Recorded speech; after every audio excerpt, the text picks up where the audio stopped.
तर हा व्हिडिओ तुमच्यासाठी आहे. तुम्ही परमनंट स्ट्रेटनिंग किंवा स्मूथनिंग केली आहे आणि तुम्हाला कळत नाहीये की कोणते शॅम्पू वापरायचे, सो तुमच्यासाठी मी एक सिरीज घेऊन आले आहे शॅम्पूचे.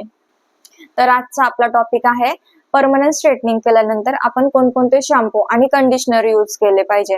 जेव्हा आपण स्ट्रेटनिंग करतो तेव्हा नॉर्मली ती एक केमिकल ट्रीटमेंट आहे, त्याच्यामध्ये आपले हेअर थोडेसे ड्रायच होणार आहेत. सो आपल्याला असे शॅम्पू आणि कंडिशनर यूज करायचे आहेत ज्याने आपले हेअर स्मूथ होतील, सॉफ्ट होतील आणि त्यांना शाईन येईल.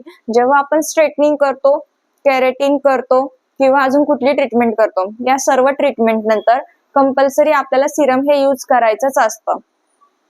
सो सगळ्यात पहिला शॅम्पू आहे आपला श्वार्झकॉपचा. तुम्ही शॅम्पू बघू शकता, शॅम्पू आणि कंडिशनर याची कॉस्टिंग जाते अराउंड 1600 पर्यंत. सेकंड शॅम्पू आहे आपला लोरियल एक्सटेन्सो, याची कॉस्टिंग जाते अराउंड 1200.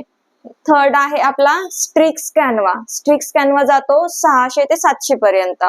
आणि नेक्स्ट आहे आपला मॅट्रिक्स सगळ्यात बेस्ट ब्रँड आहे, प्लस बजेट फ्रेंडली सुद्धा आहे. मॅट्रिक्सचे शॅम्पू आणि कंडिशनर अराउंड तुम्हाला स्मॉल पॅकेज मध्ये जाईल 800 पर्यंत.